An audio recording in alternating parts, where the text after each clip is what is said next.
Maayong adlaw mga kapatid, Liway Abasni para sa News 5 Bisaya.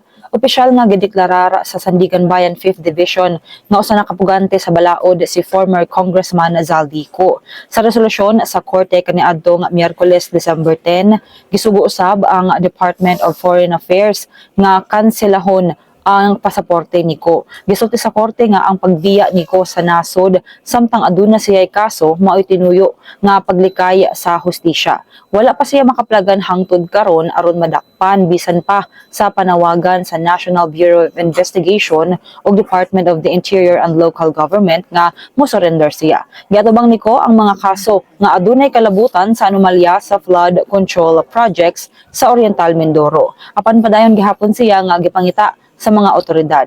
Sa wala pa siya ma-resign, niadtong Setyembre nilupad si ko gawas sa nasod alang sa giingong medikal nga pagtambal. Gikumpirma ni President Bongbong Marcos ang pagkansela sa DFA sa pasaporte ni ko. Kinsa naman tong update, magpadayon na sa pagwantay sa social media pages ng News 5 para sa uban pa mga balita ug update.